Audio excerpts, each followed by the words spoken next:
الحمد لله رب العالمين، والصلاة والسلام على أشرف المرسلين وعلى آله وصحبه أجمعين. أما بعد، أعوذ بالله من الشيطان الرجيم. يا أيها الذين آمنوا اتقوا الله حق تقاته ولا تموتن إلا وأنتم مسلمون. يا أيها الناس اتقوا ربكم الذي خلقكم من نفس واحدة وخلق منها زوجها وبث منهما رجالا كثيرا ونساء، واتقوا الله الذي تساءلون به والأرحام، إن الله كان عليكم رقيبا. يا أيها الذين آمنوا اتقوا الله وقولوا قولا سديدا يصلح لكم أعمالكم ويغفر لكم ذنوبكم، ومن يطع الله ورسوله فقد فاز فوزا عظيما. عباد الله اتقوا الله. സ്നേഹത്തിൻ്റെതായ സഹോദരന്മാരെ, സഹോദരികളെ, അല്ലാഹു സുബ്ഹാനഹു വ തആലയുടെ നിയമനിർദ്ദേശങ്ങൾ ജീവിതത്തിൻ്റെ എല്ലാ മേഖലകളിലും കഴിവിൻ്റെ പരമാവധി സൂക്ഷിച്ച് ജീവിക്കണമെന്ന് ഉണർത്തുകയാണ്, വസിയ്യത്ത് ചെയ്യുകയാണ്. അല്ലാഹുവിൻ്റെ മഹത്തായ ഔദാര്യം കൊണ്ട് ഒരു റമദാനിൽ കൂടി ജീവിക്കാനുള്ള തൗഫീഖ് അല്ലാഹു നമുക്ക് നൽകിയിരിക്കെ അല്ലാഹു ഈ റമദാനിനെ നമ്മിൽ നിന്നും കബൂൽ ചെയ്യുന്നതാണ്. സഹോദരന്മാരെ, വിശുദ്ധ ഖുർആനുമായി ബന്ധപ്പെട്ട വിഷയത്തിൽ നമുക്കെല്ലാവർക്കും അറിയാം, വിശുദ്ധ ഖുർആനിലെ ഒന്നാമത്തെ അധ്യായമാണ് സൂറത്തുൽ ഫാത്തിഹ. സൂറത്തുൽ ഫാത്തിഹയിലെ ആ 7 വചനങ്ങൾ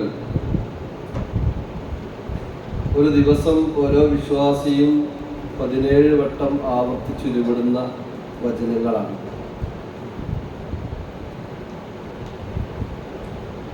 എന്താണ് യഥാർത്ഥത്തിൽ ആ വചനങ്ങളിലൂടെ നമ്മൾ ആവശ്യപ്പെട്ടുകൊണ്ടിരിക്കുന്നത് എന്ന്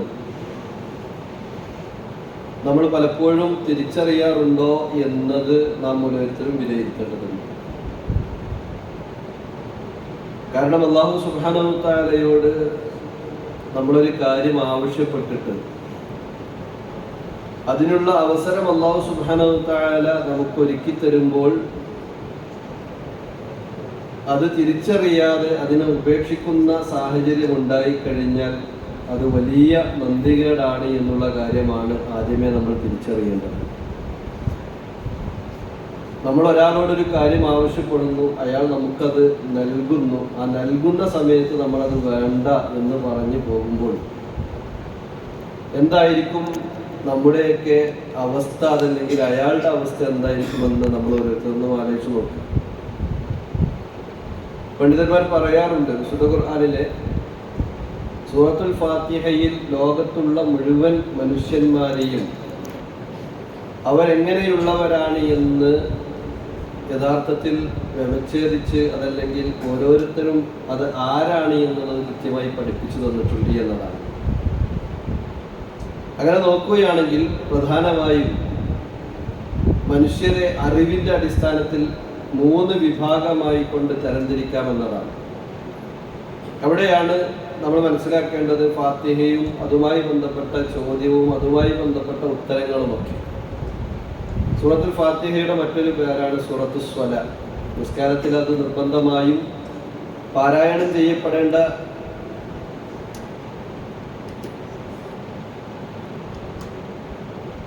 പാരായണം ചെയ്യപ്പെടേണ്ട സൂറത്താണ് എന്നുള്ള നിലക്കാണ് അതിന് സൂറത്തു സ്വല എന്ന് പറയാറുള്ളത്. റസൂൽ കരീം സല്ലല്ലാഹു അലൈഹി വസല്ലമ പറയുന്നത് കാണാം, അല്ലാഹു സുബ്ഹാനഹു വ തആല പറഞ്ഞിരിക്കുന്നു, ഖസ്സംതു സ്വലാത്ത ബൈനി വ ബൈന അബ്ദി.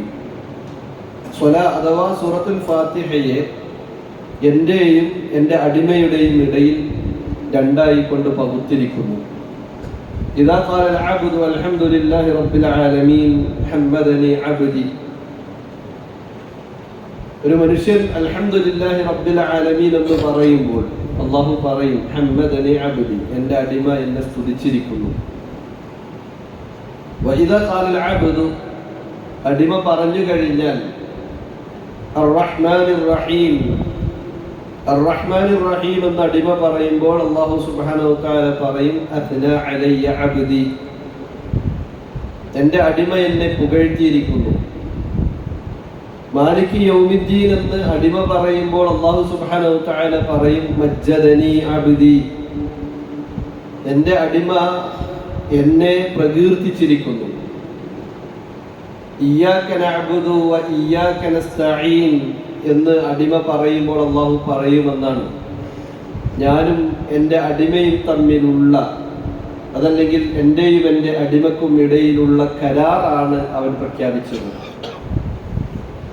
എന്നിട്ട് അല്ലാഹു പറയുമെന്നാണ്, ഇനി എൻ്റെ അടിമ എന്നോട് എന്ത് ചോദിക്കുന്നുവോ ആ ചോദിക്കുന്നത് ഞാൻ നൽകുക തന്നെ ചെയ്യും. ആ സമയത്താണ് അടിമ ചോദിക്കുന്നത്, ഇഹ്ദിനസ് സിറാത്തൽ മുസ്തഖീം സിറാത്തൽ ലദീന അൻഅംത അലൈഹിം ഗൈറിൽ മഗ്ദൂബി അലൈഹിം വലദ്ദാല്ലീൻ. ഇഹ്ദിനസ് സിറാത്തൽ മുസ്തഖീം, ചൊവ്വായ നേരായ വഴിയിൽ റബ്ബേ നീ ഞങ്ങളെ നയിക്കണമേ. സിറാത്തൽ ലദീന അൻഅംത അലൈഹിം, അല്ലാഹുവേ നീ അനുഗ്രഹിച്ചവരുടെ വഴിയിൽ, ഗൈറിൽ മഗ്ദൂബി അലൈഹിം, നീ കോപിച്ചവരുടെ വഴിയിലല്ല, വലദ്ദാല്ലീൻ, വഴി പിഴച്ചവരുടെ വഴിയിലുമല്ല. ഇത്തരത്തിൽ ഒരു അടിമ അല്ലാഹുവിനോട് കാര്യങ്ങൾ കൃത്യമായി ചോദിക്കുകയാണ്. അവിടെയാണ് സിറാത്തൽ ലദീന അൻഅംത അലൈഹിം, ഒന്നാമത്തെ വിഭാഗം ആളുകൾ, അല്ലാഹുവിൻ്റെ അനുഗ്രഹത്തിന് പാത്രമായവരാണവർ. രണ്ടാമത്തെ വിഭാഗം മഗ്ദൂബി അലൈഹിം, അല്ലാഹുവിൻ്റെ കോപത്തിനിരയായ ആളുകൾ. മൂന്നാമത്തെ വിഭാഗം ദ്വാല്ലീൻ, അഥവാ അവർ വഴിപിഴച്ചവരും. ലോകത്തുള്ള മുഴുവൻ മനുഷ്യന്മാരെയും ഈ മൂന്നിൽ ഒന്നിലാണ് ഉൾപ്പെടുത്തുവാൻ സാധിക്കുക. അപ്പോൾ ആരാണ് അൻഅംത അലൈഹിം, അല്ലാഹു അനുഗ്രഹിച്ചവരായ ആളുകൾ? വിശുദ്ധ ഖുർആനിൽ തന്നെ അല്ലാഹു സുബ്ഹാനഹു വ തആല പറയുന്നത് കാണാം, മിനൻ നബിയ്യീന വസ്സിദ്ദീഖീന വശുഹദാഇ വസ്സാലിഹീൻ വഹസുന ഉലൈക റഫീഖ. ഒന്ന്, അല്ലാഹു അനുഗ്രഹിച്ചവരുടെ കൂട്ടത്തിലുള്ളത് നബിമാരാണ്.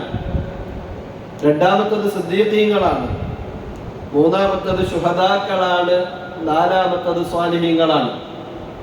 ഈ നാല് വിഭാഗം ആളുകളിൽ അല്ലാഹുവേ നീ എന്നെ ഉൾപ്പെടുത്തണമേ എന്നാണ് 17 പ്രാവശ്യം നമ്മൾ ആവശ്യപ്പെട്ടുകൊണ്ടിരിക്കുന്നത്.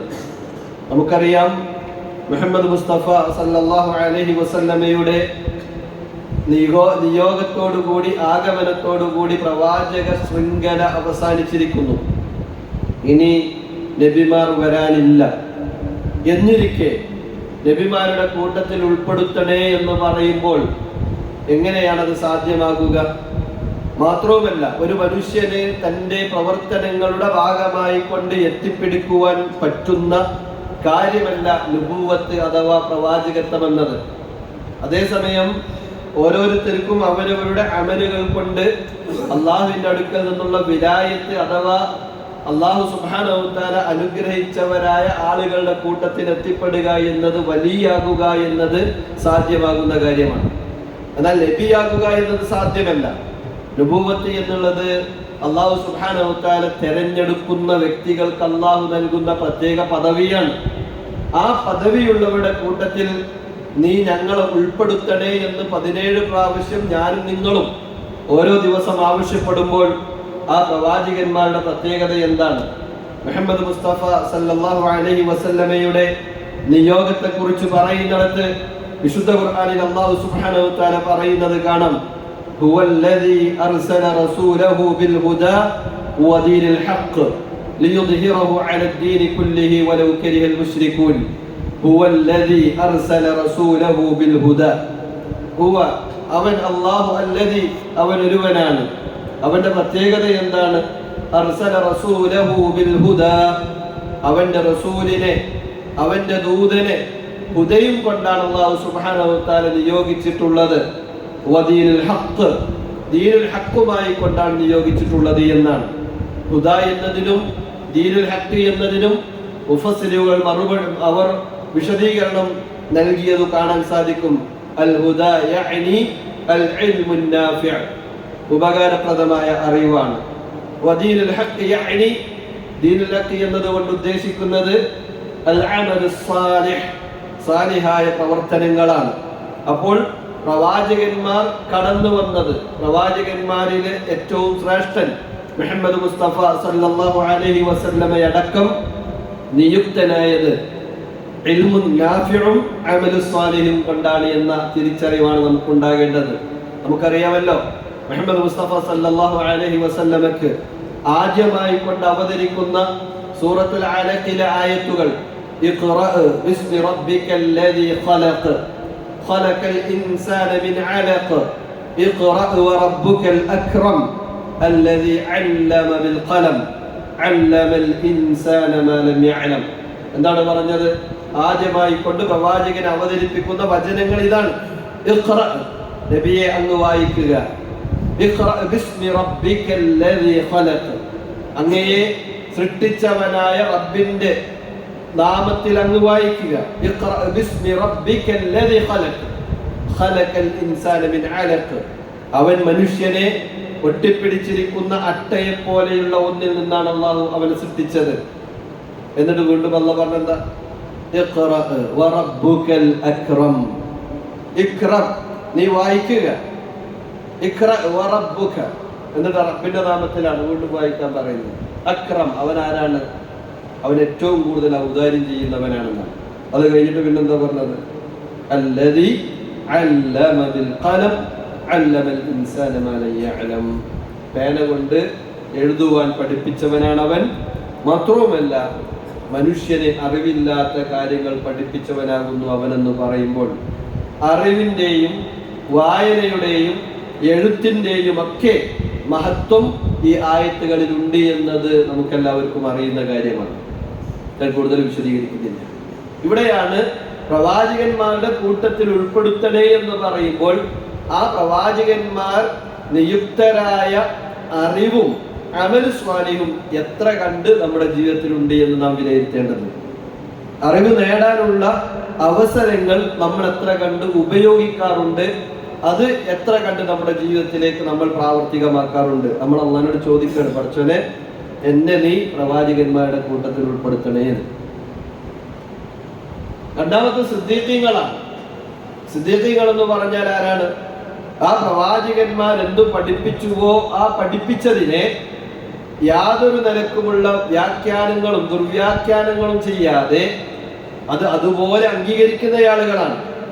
മഹാനായ അബൂബക്കർ സിദ്ദീഖ് റളിയല്ലാഹു അൻഹു, അദ്ദേഹത്തിന് സിദ്ദീഖ് എന്ന പേര് കിട്ടാൻ തന്നെയുള്ള കാരണം എന്താണ്? റസൂൽ കരീം സല്ലല്ലാഹു അലൈഹി വസല്ലമ ഒരു രാത്രി കൊണ്ട് മസ്ജിദുൽ ഹറമിൽ നിന്നും മസ്ജിദുൽ അഖ്സയിലേക്കും അവിടെ നിന്ന് 7 ആകാശത്തിന്റെ മുകളിലേക്കും സ്വശരീരത്തോടുകൂടി യാത്ര പോയി തിരിച്ചു വന്നിരിക്കുന്നു എന്ന വിവരമറിഞ്ഞപ്പോൾ സദ്ദഖ്തു, ഞാനത് സത്യപ്പെടുത്തിയിരിക്കുന്നു എന്ന് പറഞ്ഞതുകൊണ്ടാണ്.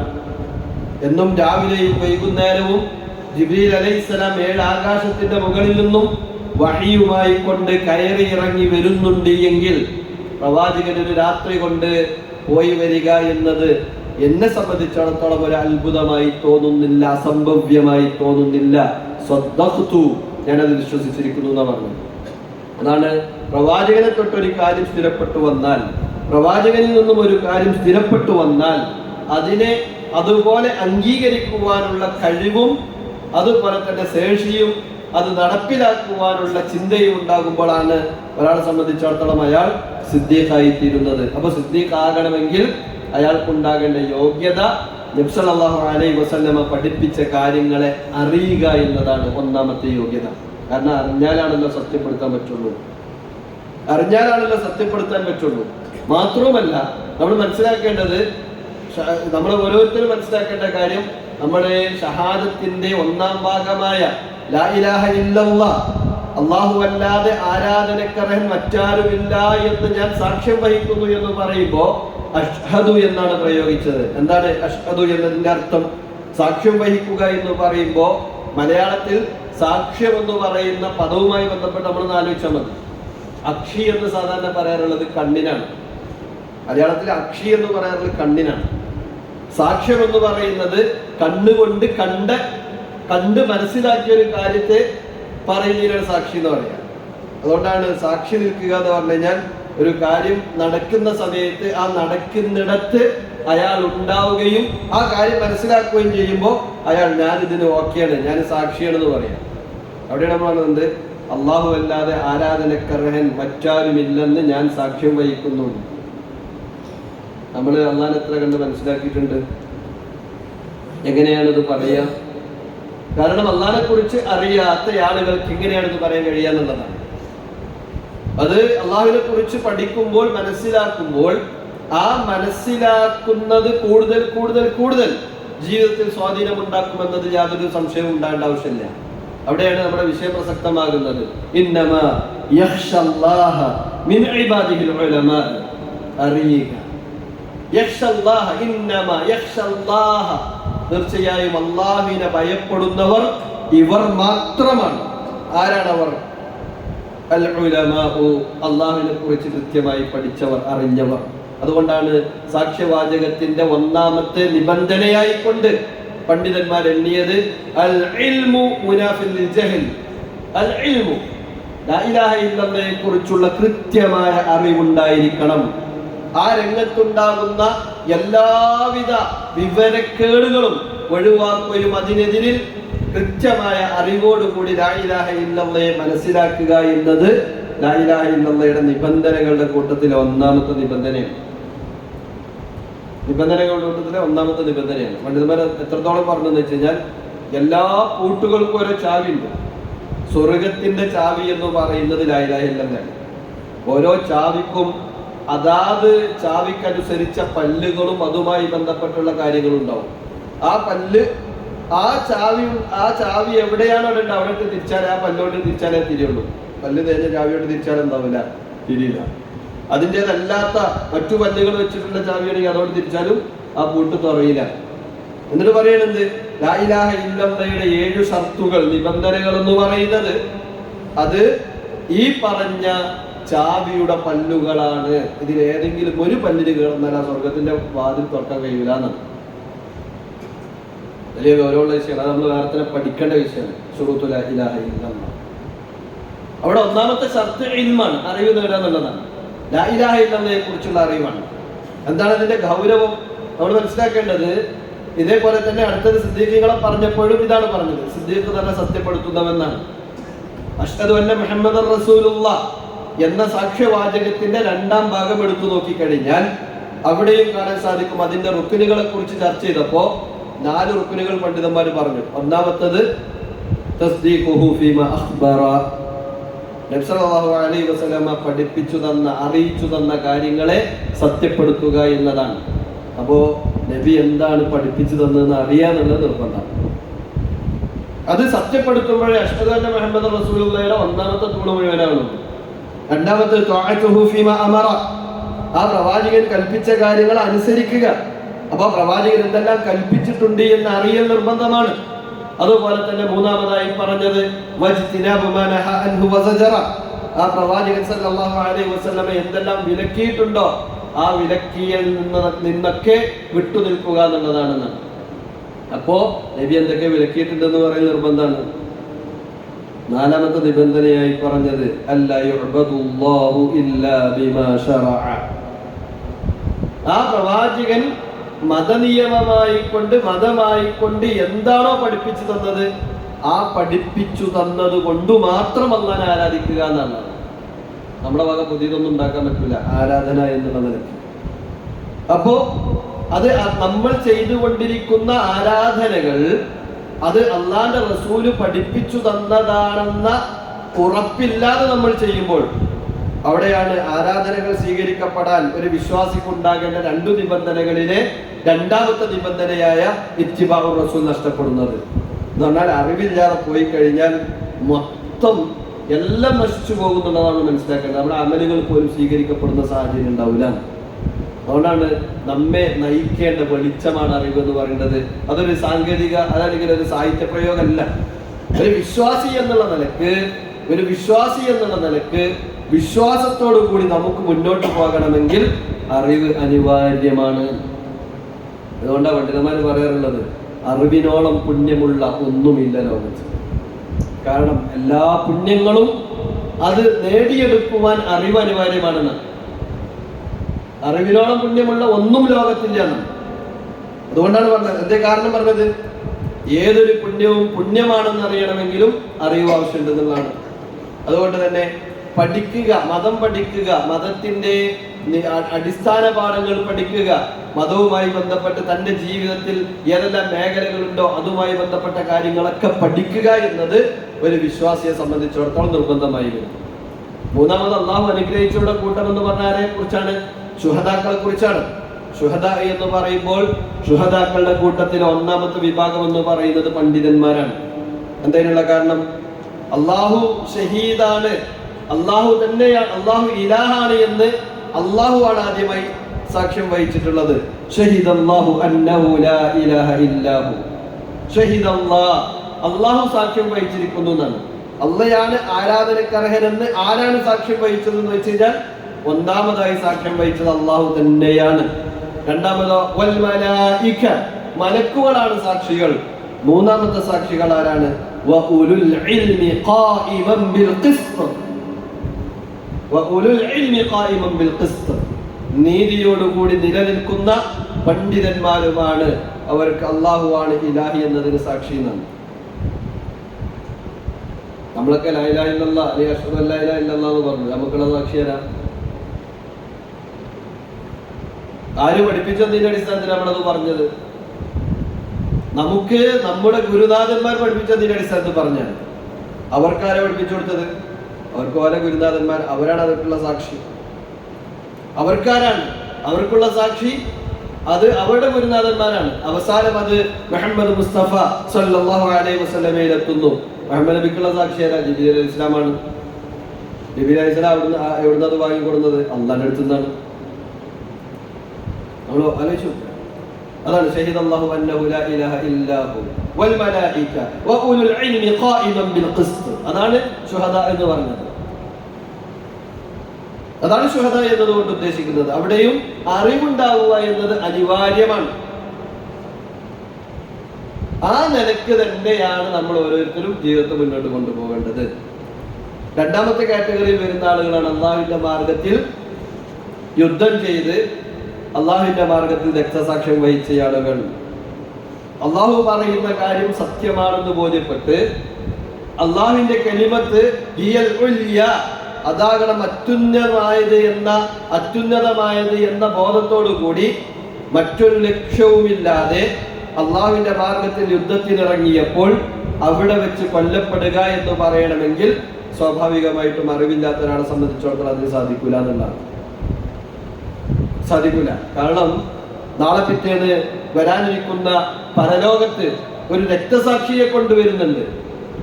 ആ രക്തസാക്ഷിയോട് ചോദിക്കുന്നുണ്ട്, നീ നിന്റെ ജീവിതം എന്തിനു വേണ്ടി ചിലവഴിച്ചു എന്ന് ചോദിച്ചപ്പോ, റബ്ബേ നിന്റെ മാർഗത്തിൽ ഞാൻ ജീവിക്കുകയായിരുന്നു, നിന്റെ മാർഗത്തിൽ ഞാൻ രക്തസാക്ഷ്യം വഹിക്കുകയും ചെയ്തിട്ടുണ്ട് എന്ന് പറയുമ്പോൾ അള്ളാഹ് പറയുമെന്നാണ്, നീ കളവാണ് പറയുന്നത്, നീ എന്റെ മാർഗത്തിലല്ല രക്തസാക്ഷ്യം വഹിച്ചിട്ടുണ്ടെന്നാണ്. നീ രക്തസാക്ഷിയാണെന്ന് ആളുകൾ പറയുവാൻ വേണ്ടി യുദ്ധം ചെയ്ത ആളായിരുന്നു. അത് ആൾക്കാർ പറഞ്ഞു കഴിഞ്ഞിട്ടുണ്ട്, അത് കഴിഞ്ഞു പോയി എന്നാണ്. നമ്മൾ ആലോചിച്ചോ? ഒരാൾ അങ്ങനെ വിചാരിച്ച് പൂജിച്ചുകൊണ്ടൊന്നും ആളെന്താവില്ല, രക്തസാക്ഷിയാവില്ല. അതിനും കുറെ നിബന്ധനകളും കാര്യങ്ങളും ഉണ്ട്. ഇതൊക്കെ എന്താക്കണം? ഇതൊക്കെ അറിവിലൂടെ മാത്രമേ കിട്ടുള്ളൂ. വസ്വാലിഹീൻ, നാലാമത്തെ വിഭാഗം ആളുകൾ സ്വാലിഹീങ്ങളാണ്. ആരാ സ്വാലിഹീങ്ങൾ എന്ന് പറയേണ്ടത്? അള്ളാഹു അള്ളാഹുവിന്റെ റസൂലിലൂടെ പഠിപ്പിച്ച കാര്യങ്ങൾ അള്ളാഹുവിന്റെ ഇഷ്ടം മാത്രം ഉദ്ദേശിച്ചുകൊണ്ട് അള്ളാഹു റസൂൽ പഠിപ്പിച്ച രൂപത്തിൽ ചെയ്യുന്നവരാണ് സാലിഹീങ്ങൾ എന്ന് പറയുന്നത്. അവിടെയും അള്ളാഹ് പഠിപ്പിച്ച കാര്യങ്ങൾ പഠിക്കണം, അള്ളാഹ് റസൂൽ പഠിപ്പിച്ച കാര്യങ്ങൾ പഠിക്കണം, അള്ളാഹ് റസൂൽ ജീവിച്ചു കാണിച്ചു തന്ന മാർഗം പഠിക്കണം, എന്നിട്ട് അതിനെ അതുപോലെ അനുധാവനം ചെയ്യണം. അവരാണ് സാലിഹീങ്ങൾ. ഇങ്ങനെ നോക്കുമ്പോൾ അവിടെയും നമ്മെ നയിക്കേണ്ടത് അറിവ് തന്നെയാണെന്നുള്ളതാണ് നമ്മൾ മനസ്സിലാക്കേണ്ടത്. അപ്പൊ നമ്മൾ പഠിക്കണം എന്നുള്ള കാര്യത്തിൽ ആർക്കും അഭിപ്രായ വ്യത്യാസമില്ല. പഠിക്കണം എന്നുള്ള നിർബന്ധമാണ്. നമുക്കറിയാം വിശുദ്ധ ഖുർആനിൽ അല്ലാഹ് ചോദിച്ചത് ഹൽ യസ്തവിൽ ലദീന യഅലമൂന വല്ലദീന ലാ യഅലമൂൻ, അറിവുള്ളവരും അറിവില്ലാത്തവരും സമന്മാരാകുമോ എന്നാണ്. റസൂലുള്ളാഹി സ്വല്ലല്ലാഹു അലൈഹി വസല്ലം പറഞ്ഞില്ലേ, മൻ സലക തരീഖൻ യൽതമിസു ഫീഹി ഇൽമൻ സഹ്ഹലല്ലാഹു ലഹു ബിഹി തരീഖൻ ഇലൽ ജന്ന. ആരെങ്കിലും അറിവ് അന്വേഷിച്ചുകൊണ്ട് ഒരു വഴിയിൽ പ്രവേശിച്ചു കഴിഞ്ഞാൽ അത് മുഖേന അല്ലാഹു സുബ്ഹാനഹു വ തആല അവന് സ്വർഗ്ഗത്തിലേക്കുള്ള വഴി എളുപ്പമാക്കി കൊടുക്കുമെന്നാണ്. മറ്റൊരിക്കൽ റസൂലുള്ളാഹി സ്വല്ലല്ലാഹു അലൈഹി വസല്ലം പറഞ്ഞു, മയ്യുരിദിനില്ലാഹു ബിഹി ഖൈറാ യുഫഖിഹു ഫിദ്ദീൻ. ആർക്കെങ്കിലും അല്ലാഹു ഖൈറു ചെയ്യാൻ ഉദ്ദേശിച്ചു കഴിഞ്ഞാൽ മതത്തിൽ അയാൾക്ക് അവഗാഹത നൽകുമെന്നാണ്. അപ്പൊ അള്ളാന്റെ ഖൈർ എന്ന് പറഞ്ഞാൽ, അള്ളാന്റെ അടുത്തുള്ള ഖൈർ എന്ന് പറഞ്ഞാല് കുറെ അറിവ് കിട്ടുക എന്നുള്ളത്. എന്തേ കാരണം എന്നറിയാം? അത് പ്രവാചകന്മാരുടെ അനന്തര സ്വത്താണെന്നുള്ളത് തന്നെയാണ്. പ്രവാചകന്മാർ വന്നത് അറിവ് കൊണ്ടും അമലുസ്വാലിഹാത്തുകൾ കൊണ്ടുമാണെങ്കിൽ അവർ ലോകത്ത് വിട്ടേച്ചു പോയതും ആ അമലുസ്വാലിഹാത്തുകളും അറിവും തന്നെയാണ്. അവരാരും തന്നെ ദിർഹമും ദീനാറും വിട്ടേച്ചു പോയവരല്ല. അവർ അറിവിനെയാണ് അനന്തരമാക്കിക്കൊണ്ട് വിട്ടേച്ചു പോയിട്ടുള്ളത് എന്നാണ്. അതുകൊണ്ട് തന്നെ സഹോദരന്മാരെ, ആ അറിവ് നേടുക എന്നത് നമ്മെ സംബന്ധിച്ചിടത്തോളം നിർബന്ധമാണ്. മാത്രമല്ല, വിശുദ്ധ ഖുർആനിൽ 6000 ചില്ലാൻ ആയത്തുണ്ട്. ഈ 6000 ചില്ലാനം ആയത്തുകൾ എടുത്തു നോക്കിയാൽ അല്ലാഹു സുബ്ഹാനഹു വ തആല മുഹമ്മദ് മുസ്തഫ സല്ലല്ലാഹു അലൈഹി വസല്ലമയോട് ഏതെങ്കിലും വിഷയത്തിൽ വർധനവ് വേണമെന്ന് ചോദിക്കാൻ ആവശ്യപ്പെട്ടിട്ടുണ്ട് എങ്കിൽ അറിവിന്റെ വിഷയത്തിലുള്ളൂ. എന്തേ കാരണം? അല്ലാഹ് പറയുന്നത് കാണാം, വഖുർ റബ്ബി സിദ്നി ഇൽമാ. വഖുർ റബ്ബി, നബിയെ എന്ന് പറയുക, റബ്ബി എൻ്റെ റബ്ബേ, സിദ്നി ഇൽമാ, റബ്ബേ അറിവ് നീ എനിക്ക് വർദ്ധിപ്പിച്ചു തരണേ. അറിവ് നീ വർദ്ധിപ്പിച്ചു തരണേ. വേറൊന്നും സിയാദത്ത് ചോദിക്കാനായി അഥവാ വർദ്ധനവ് ചോദിക്കാനായി അള്ളാഹു 6000 ചില്ലാൻ ആയത്ത് ഖുർആനിൽ അവതരിപ്പിച്ചിട്ട് വേറൊരൊറ്റ കാര്യം പോലും ആവശ്യപ്പെട്ടിട്ടില്ല. കാരണം അറിവ് അടിസ്ഥാനപരമായ കാര്യമാണ്.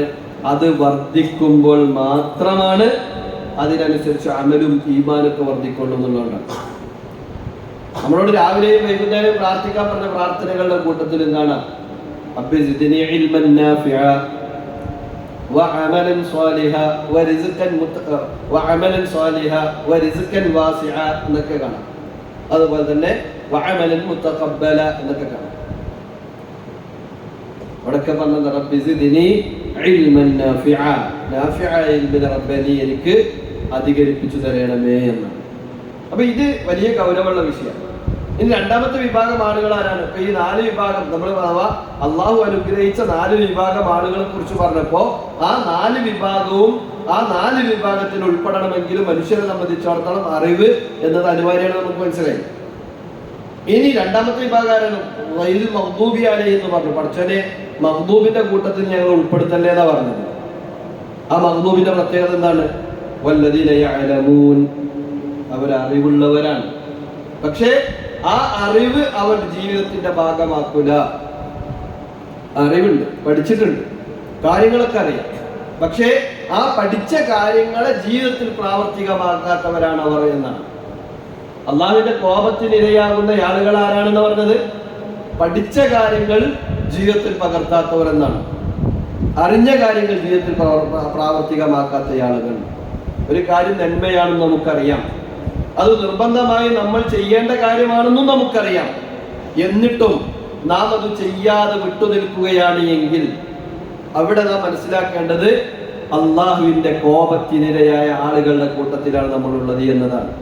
കാരണം അള്ളാഹു സുബ്ഹാനഹു വ തആല നമുക്കൊരു അറിവ് നേടുവാനുള്ള തൗഫീക്ക് നൽകിയിട്ട് അത് നമ്മൾ ചെയ്യേണ്ടതാണെന്ന് നിർബന്ധമായും നിർവഹിക്കേണ്ടതാണെന്ന് അറിവുണ്ടായിട്ടും അത് ചെയ്യാനുള്ള തൗഫീക്ക് ലഭിക്കാതെ നമ്മൾ തെറിച്ചു പോകുന്നവരാണ് എങ്കിൽ അതിന്റെ അർത്ഥം അള്ളാഹുവിന്റെ റഹ്മത്തിന് പാത്രമാകുവാനുള്ള യോഗ്യത നമുക്കില്ല എന്നതാണ്. അതാണ് നല്ല കോപം, അള്ളാഹുവിന്റെ ദേഷ്യം. നമുക്കാർക്കും പറയാൻ കഴിയില്ല എങ്ങനെയാണ് അള്ളാഹുവിന്റെ ദേഷ്യം, അതിന്റെ രൂപം എന്താ കോലം എന്താന്ന് നമുക്കറിയില്ല. അള്ളാഹുവിനെ സംബന്ധിച്ചിടത്തോളം അള്ളാഹുവിന്റെ സിഫത്തുകളുടെ കൂട്ടത്തിൽപ്പെട്ട ഒരു സിഫത്താണ് അള്ളാഹുവിന് ഗളബുണ്ട്, ദേഷ്യമുണ്ട് എന്ന സിഫത്ത്. അത് നമുക്കെതിരിൽ ഉണ്ടായി കഴിഞ്ഞാൽ ലോകത്ത് പിന്നെ നമുക്ക് ഇനി എന്തുണ്ടായിട്ടും കാര്യമൊന്നുമില്ല. നമ്മുടെ കയ്യിൽ എന്തുണ്ടായിട്ടും കാര്യമില്ല, സ്വത്തുണ്ടായിട്ട് കാര്യമില്ല, സമ്പത്ത് ഉണ്ടായിട്ട് കാര്യമില്ല, അധികാരം ഉണ്ടായിട്ട് കാര്യമില്ല, ഒന്നും ഉണ്ടായിട്ടും കാര്യമില്ല. കാരണം എന്താണെന്നറിയാം, ഇതൊക്കെ ഇവിടെ നഷ്ടപ്പെട്ടു പോകുന്നതാണ്. റസൂലുള്ളാഹി സ്വല്ലല്ലാഹു അലൈഹി വസല്ലം ജനങ്ങൾക്ക് മതം പഠിപ്പിച്ച് വളരെ സിമ്പിളായിട്ട് പഠിപ്പിച്ചു. സുബഹിസ്കാരത്തിന്റെ മുകളിൽ 2 റക്അത്ത് സുന്നത്തിന്റെ കൂലി പറഞ്ഞപ്പോ ഈ ദുനിയാവും അതിലുള്ളത് മുഴുവൻ കിട്ടുന്നതിനേക്കാൾ ഉത്തമമാണെന്ന് പറഞ്ഞു. കാരണം എന്താ, ദുനിയാവിൽ ഇനിയിപ്പോ എത്ര കിട്ടിയാലും ഒന്നുകിൽ അത് നമ്മളേക്കൊന്ന് പോകും, അതിന് കഴിഞ്ഞിട്ട് നമ്മൾ പോകും. ഒന്നും തന്നെ നിലനിൽക്കുന്നതല്ല. ആഖിറത്തിൽ നമുക്ക് ലഭിക്കാനുള്ളതോ അതാണ് ഏറ്റവും ഖൈറായതും അതുപോലെ തന്നെ എപ്പോഴും അവശേഷിക്കുന്നതും. 2 റക്അത്ത് സുന്നത്ത് നിസ്കരിച്ചാൽ കിട്ടാവുന്ന കൂലി അത് നഷ്ടപ്പെടാനുള്ളതല്ല. പാവപ്പെട്ട വ്യക്തികളെ സഹായിക്കുമ്പോൾ കിട്ടാനുള്ള കൂലി അത് നഷ്ടപ്പെടാനുള്ളതല്ല. അള്ളാഹുവിന്റെ മാർഗത്തിൽ ചെലവഴിക്കുന്ന ധനവും സമയവും സമ്പത്തും ആരോഗ്യവും അത് നഷ്ടപ്പെടാനുള്ളതല്ല, അത് നമുക്ക് ലഭിച്ചതാണ്. ബാക്കി ദുനിയാവില് നമുക്ക് ലഭിച്ചു എന്ന് പറഞ്ഞ എല്ലാം നഷ്ടപ്പെടാനുള്ളതാണ്. ഈ ബോധമുള്ള ഒരു മനുഷ്യനെ സംബന്ധിച്ചിടത്തോളം എങ്ങനെയാണ് അറിഞ്ഞ കാര്യങ്ങളെ ജീവിതത്തിലേക്ക് കൊണ്ടുവരാതിരിക്കുക? ആ അറിഞ്ഞ കാര്യങ്ങൾ ജീവിതത്തിൽ പകർത്തുന്ന രംഗത്തും ജനങ്ങളിലേക്ക് എത്തിക്കുന്ന രംഗത്തും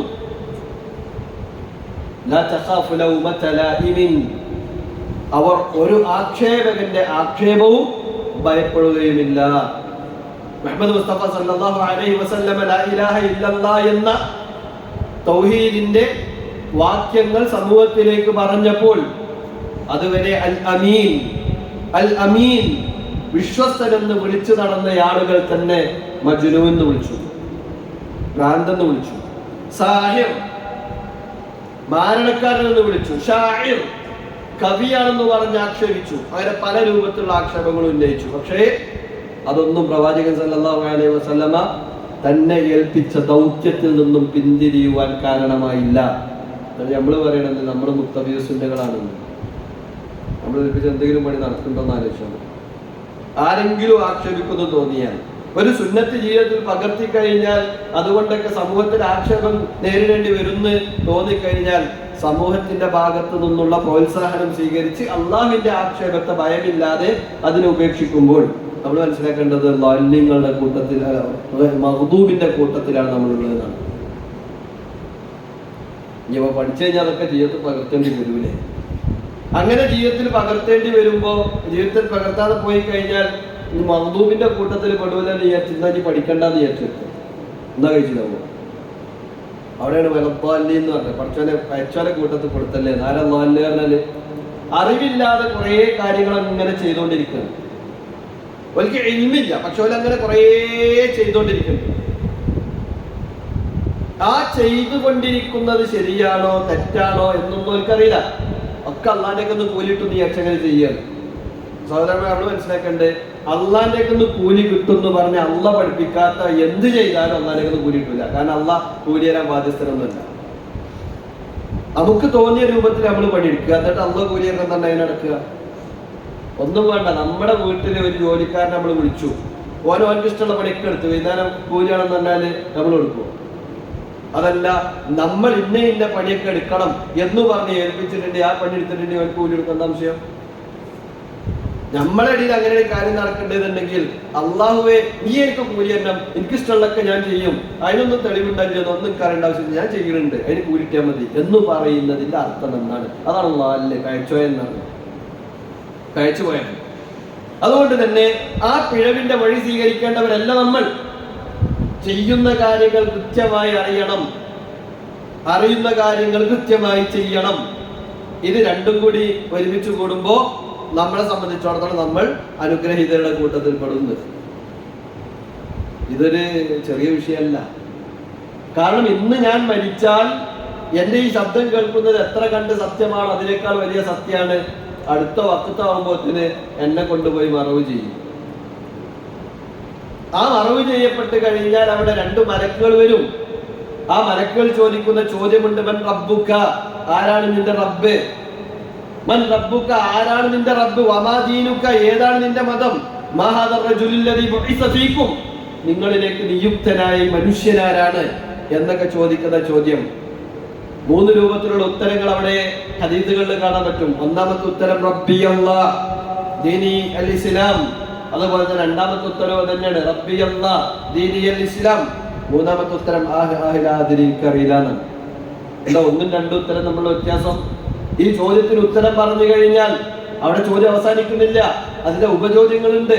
പലപ്പോഴും ഇങ്ങനത്തെ കുറച്ച് ചോദ്യങ്ങൾ നമ്മൾ കേൾക്കാറുണ്ട്. എപ്പോഴെന്ന് അറിയോ?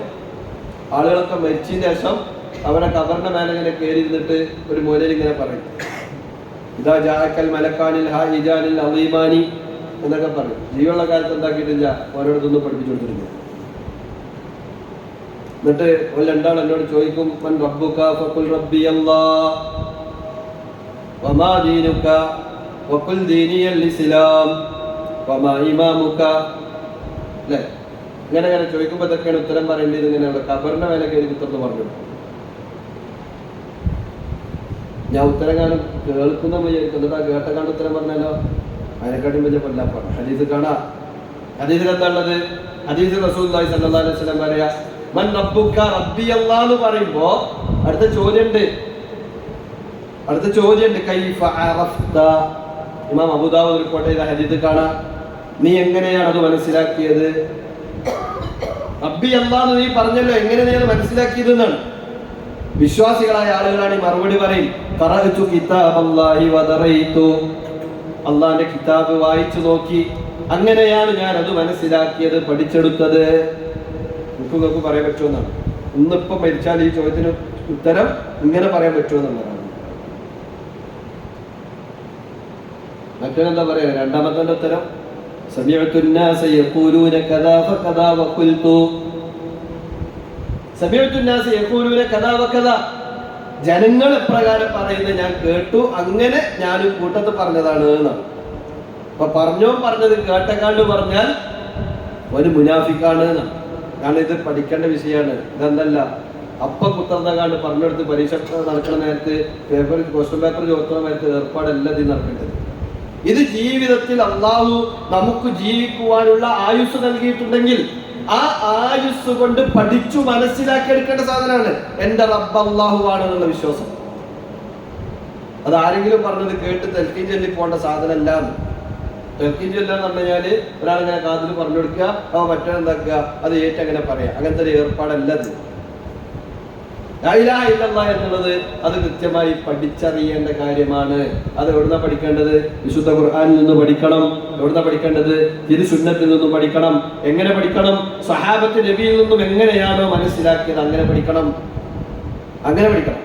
അല്ല നമുക്ക് തോന്നിയ മാതിരി ഒരു കിതാബ് എടുത്തിട്ട് വലത്തുന്ന അടുത്തേക്കാട് വായിച്ചിട്ട് അതിൻ്റെ അർത്ഥം പറഞ്ഞിട്ട് നമുക്ക് ഇഷ്ടമുള്ള മാതിരിയൊക്കെ തോന്നുന്ന മാതിരി ചെയ്യണീന് ദീനെന്ന് പറയില്ല, ഇൽമെന്ന് പറയില്ല. കാരണം ഇത് കൃത്യമായ അറിവോട് കൂടി ചെയ്യേണ്ടവരാണ്. നമ്മൾ ആലോചിച്ച് നോക്കുക, അറിവില്ലായ്മ മനുഷ്യൻ എത്രങ്ങാനും ദുരന്തങ്ങളിലേക്ക് എത്തിക്കുന്നുള്ളൂ. ഇപ്പോ നമുക്കൊക്കെ ഇന്ന് റമദാൻ 1 ചില ആൾക്കാർക്ക് ഇന്ന് 2. എവിടെ? ഞാൻ സൗദി അറേബ്യനെ കുറിച്ചല്ല പറയുന്നത്, ഇവിടത്തെ കുറിച്ചാണ്. എന്തായാലും ഒരു ന്യായം പറഞ്ഞത് കലണ്ടറിൽ ഉണ്ടായാൽ മതി, ഇന്നാ തന്നെ നോമ്പ് വിൽക്കാന്നാണ്. റസൂലുള്ളാഹി സ്വല്ലല്ലാഹു അലൈഹി വസല്ലമയുടെ രഹസ്യ സൂക്ഷിപ്പുകാരനായിട്ടുള്ള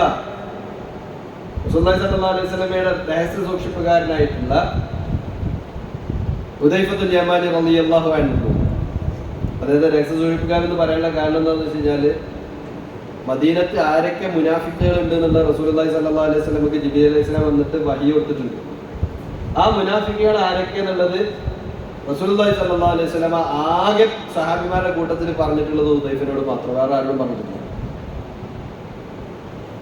സിദ്ദീഖുൽ അക്ബർ അദ്ദേഹത്തോട് പറഞ്ഞിട്ടില്ല. രണ്ടാമത്തെ സിദ്ദീഖ് മഹാനായ ഉമർ ഇബ്നുൽ ഖത്താബ് അദ്ദേഹത്തിനോട് പോലും പറഞ്ഞിട്ടില്ല.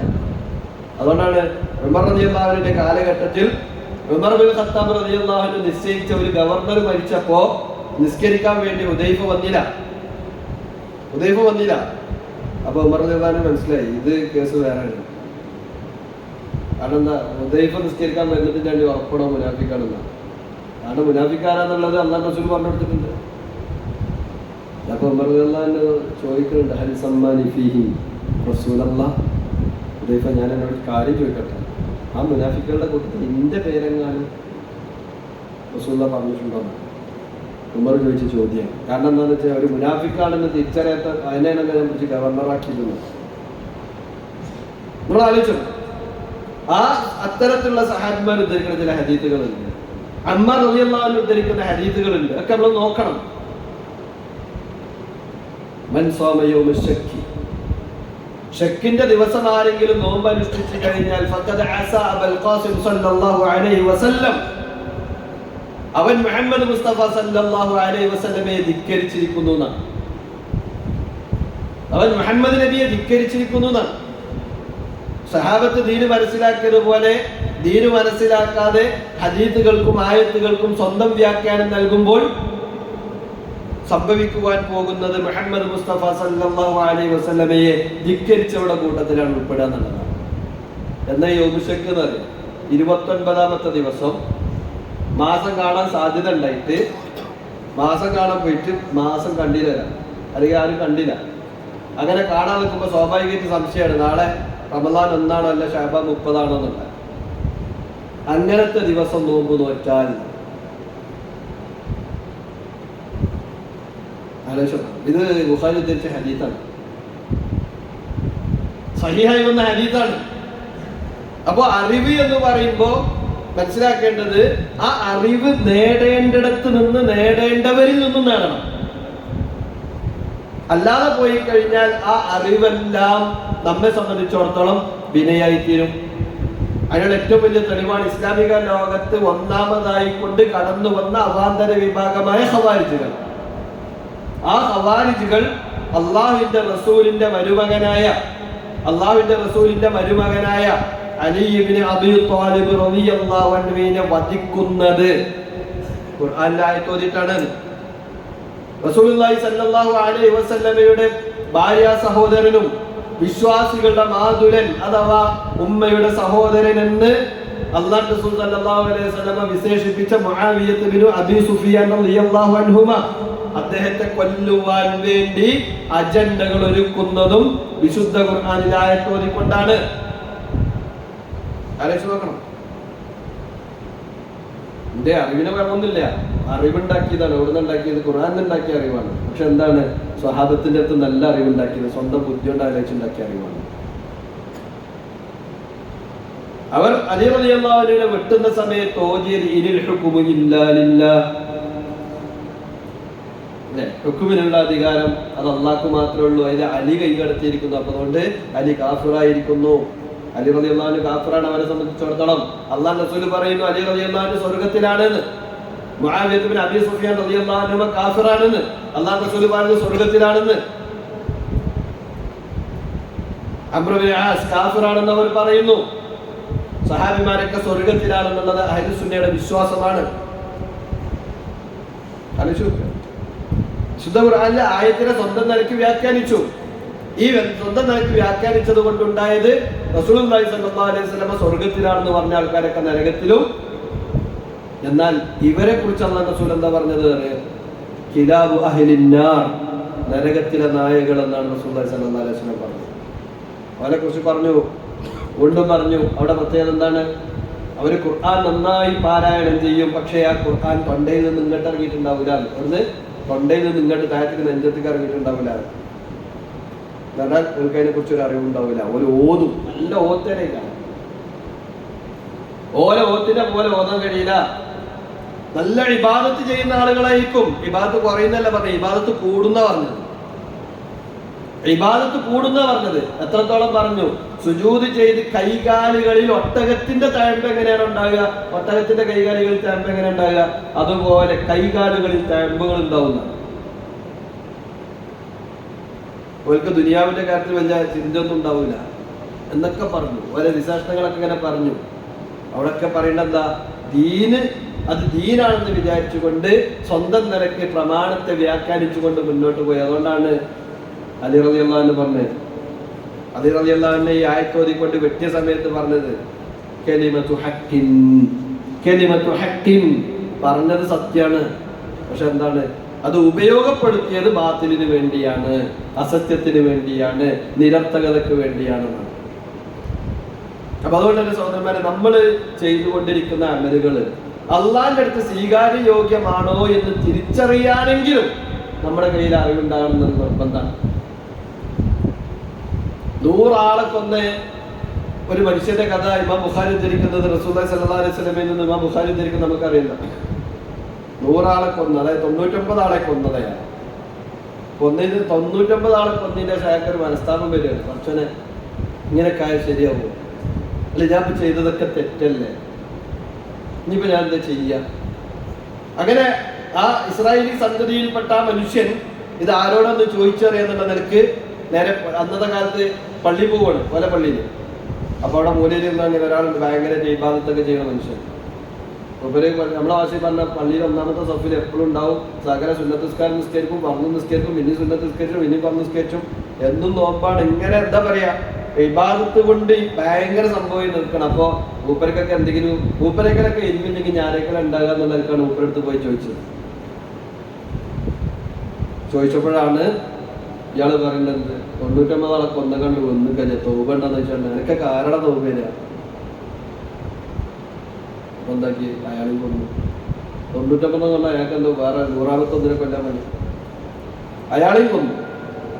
വീണ്ടും ഇയാളുടെ മനസ്സ് എന്താണില്ല, അത് ഒരിക്കൽ തന്നെ ഒരു മുത്തുമഇന്ന്, ഒരു തൃപ്തിപ്പെടുന്ന ഒരു സാഹചര്യം ഉണ്ടാവും. ഞാൻ അന്വേഷിച്ച് നടക്കാണ്. അപ്പോഴാണ് നാട്ടിലൊരു ആലിമിനെ കണ്ടത്. ആലിമിനോട് ചോദിച്ചപ്പോൾ ആലിം പറഞ്ഞ്, നിന്റെയും അള്ളാഹുവിന്റെ ഇടയിൽ, തൗബയുടെയും ഇടയിൽ ആരാണ് മറിയുണ്ടെന്ന് പറഞ്ഞത്? നീ അള്ളാഹിനോട് തൗബ ചെയ്ത് അള്ളാഹ് പുറത്തിടും. പക്ഷെ ഒറ്റ കണ്ടീഷൻ, എന്റെ നാട്ടിലേക്ക് തിരിച്ചു പോകരുത്, വേറെ ഒരു പുതിയ നാട്ടിലേക്ക് പോകണം. കാരണം നീ പഴയ സ്ഥലത്തേക്ക് തന്നെ തിരിച്ചു പോയാൽ ഇഞ്ചി നന്നാകും വിചാരിച്ചാൽ നാട്ടുകാരെ നന്നാക്കാനായിക്കൂടാന്ന്. അങ്ങനെയുണ്ട് കുറെ മനുഷ്യന്മാർ. റമദാനൊക്കെ ആകുമ്പോൾ ചിലപ്പോൾ സാധാരണ പള്ളി വരാത്ത കുറെ ആൾക്കാരൊക്കെ പള്ളിക്ക് വരും. അപ്പോൾ നോനെങ്ങനെ നോട്ടം, എന്താ നോക്കണ്ടേ, റമദാനല്ലേ ഫ്രിഡ്ജൊക്കെ വരലുണ്ടില്ലേ, ആ നോട്ടം കണ്ടാൽ തന്നെ പിന്നെ അവർക്ക് പിന്നെ പള്ളിക്കാരൻ തോന്നില്ല. അതോട് കൂടിയവൻ എന്തായാലും പള്ളിക്കാൻ നടക്കും. നന്മയെ തടയുന്ന അവസ്ഥ ഒരിക്കലും ഉണ്ടാകും. നന്മയെ തടയുന്ന ഒരു അവസ്ഥയും ഒരാൾക്കുണ്ടാകാൻ പാടില്ല. മുനാഫിക്കിന്റെ അടയാളമാണ് നമ്മള് പഠിക്കുക. റമദാനിൽ കയറി ഇൻഷാ അല്ലാഹ് അല്ലാഹുവിന്റെ തൗഫീഖ് കിട്ടിക്കഴിഞ്ഞാൽ ചിലപ്പോൾ ഇനി ഓന് ഒരു കാലത്ത് ഓടുന്ന ഇറങ്ങൂല. പക്ഷെ നമ്മളൊരു നോട്ടം കൊണ്ട് തന്നെ ഇറങ്ങിക്കഴിഞ്ഞാൽ അതിന്റെ കുറ്റം നമ്മൾ എന്താക്കണം, നമ്മൾ അനുഭവിക്കേണ്ടി വരും. അതാണ് നമ്മൾ മനസ്സിലാക്കുന്നത്. നന്മയ്ക്ക് കാരണമാകുന്ന പണി നമ്മൾ എടുക്കുക. അപ്പൊ പറഞ്ഞു വന്നത് എന്താണെന്ന് വെച്ച് കഴിഞ്ഞാൽ, ഇയാളോട് ഇത് പറഞ്ഞ അയാൾ തിരിച്ചു പോകുന്ന വഴിയിൽ അദ്ദേഹം മരിച്ചു. നമുക്കറിയാം, ഞാൻ ഹദീസ് വിശദീകരിക്കുന്നില്ല. സ്വർഗത്തിന്റെയും നരകത്തിന്റെയും മലക്കുകൾക്കിടയിൽ അഭിപ്രായ വ്യത്യാസം ഉണ്ട്, ഇതിനെ എങ്ങോട്ടാ കൊണ്ടുപോകുക എന്നുള്ളത്. അവിടെ ജിബ്രീൽ അലൈഹിസ്സലാം മധ്യസ്ഥന്റെ റോളിൽ വന്നു. അള്ളാഹ് പറഞ്ഞയച്ചു. എന്താ പറഞ്ഞത്? അവൻ പോകുന്ന നാട്ടിലേക്കാണ് അടുത്ത് നിൽക്കുന്നത് എങ്കിൽ അവനെ സ്വർഗത്തേക്ക് കൊണ്ടേക്കൂടി, അല്ല പോകുന്ന നാട്ടിൽ തന്നെയാണ് അടുത്ത് നിൽക്കേണ്ടോ നരകത്തിന്റെ ആളാണെന്ന്. അല്ലാഹു സുബ്ഹാനഹു വ തആല ആ മനുഷ്യനോട് ചെയ്ത കാരുണ്യം. 2 നാട്ടിലുള്ള ദൂരം നോക്കിയപ്പോ പോകുന്ന നാട്ടിലേക്കാണ് ഒരു ചാൺ അയാൾ കൂടുതൽ അടുത്ത് നിൽക്കുന്നത്. മരിച്ചു മറിഞ്ഞു കൂടത് അങ്ങേപ്പുറത്തേക്ക് മറിഞ്ഞതിന് വരെ ഇങ്ങേപ്പുറത്തേക്ക് മറിഞ്ഞു കൊടുക്കുന്ന നരകത്തിലാണ്. അറിവുള്ള മനുഷ്യന്മാരെ കൂടെ കൂടിയുള്ള മെച്ചം എന്താണെന്ന് വെച്ച് കഴിഞ്ഞാൽ കഴിച്ചിലാകാനുള്ള വഴിയൊരു പറഞ്ഞു. മനുഷ്യന്മാരെ കൂട്ടത്തിൽ 4 വിഭാഗം ആളുകളുണ്ട്. ആനായ ഖലീൽ ഇബ്നു ഇബ്രാഹിം അൽ-അസ്ദി പറയുന്നത് കാണാൻ പറ്റും. 4 വിഭാഗം ആളുകൾ. ഒന്നാമത്തെ ആലിമീങ്ങളാണ്. അവർക്ക് ഇൽമുണ്ട് എന്നുള്ള ഇവർ പോലെയൊക്കെ ഉണ്ട്. അങ്ങനത്തെ ആൾക്കാരൊപ്പം കൂടിക്കൊള്ളേ കുറെ ഇൽമു. രണ്ടാമത്തത് ആലിമീങ്ങളാണ് അവർ, പക്ഷെ അവർക്ക് ഇൽമുണ്ടുള്ള ഇവർ അവർക്ക് അറിയില്ല. അവർ കുറെ പഠിച്ചിട്ടുണ്ടാവും, മനസ്സിലാക്കിയിട്ടുണ്ടാവും, പക്ഷെ അത് ഉണ്ട് എന്നുള്ളത് അവർക്ക് അറിയില്ല. അവനെ ബോധ്യപ്പെടുത്തി കൊടുക്കണം അവന് ഇൽമുണ്ട് എന്നുള്ള കാര്യം. അങ്ങനെ ബോധ്യപ്പെടുത്തി കഴിഞ്ഞാൽ അവനെ കൊണ്ട് കുറെ ഉപകാരങ്ങൾ. മൂന്നാമത്തെ വിഭാഗമുണ്ട് വിവരമില്ല. എന്നാൽ വിവരമില്ല തനിക്ക് എന്ന വിവരം അയാൾക്കുണ്ട്. വിവരമില്ല എന്നുള്ള വിവരം അയാൾക്കുണ്ട്. അവൻ്റെ അടുത്തൊന്നും വലിയ പ്രശ്നമൊന്നും ഉണ്ടാവില്ല. അവനെ പഠിപ്പിച്ചു കൊടുത്തോ പഠിച്ചോളൂ. കാരണം അവൻ്റെ അടിസ്ഥാന വിവരം എന്താണ്? വിവരമില്ല എന്നുള്ള വിവരം. അതുകൊണ്ട് ഞാൻ അങ്ങനെ ഒന്നും ആയാൽ മതിയാവില്ല എന്നുള്ള വിവരം ഉണ്ടാവും. നാലാമത്തെ വിഭാഗം വിവരമില്ല. എന്നാൽ വിവരമില്ല എന്നുള്ള വിവരം അയാൾക്ക് ഉണ്ടാവില്ല. അവൻ്റെ കൂടെ ഒരിക്കലും കൂടരുതെന്നാണ്. അവൻ്റെ കൂടെ ഒരിക്കലും കൂടരുതെന്നാണ്. കാരണം കൂടിക്കഴിഞ്ഞാൽ അവൻ്റെ വിവരം കൂടിയതിൻ്റെ വിവരം കൂടി ഇല്ലാതാവുന്നതാണ്. ഈ സൂഫിയാക്കളെ കുറിച്ച് ഇമാം ഷാഫി റഹിമഹുല്ലാഹ് പറഞ്ഞിട്ട് കാണാം. രാവിലെ സൂഫിയാളപ്പോട് പോയി കൂടിക്കഴിഞ്ഞാൽ വൈകുന്നേരം ആകുമ്പോൾ പിരാന്തായിട്ട് തിരിച്ചു പോരാണ്.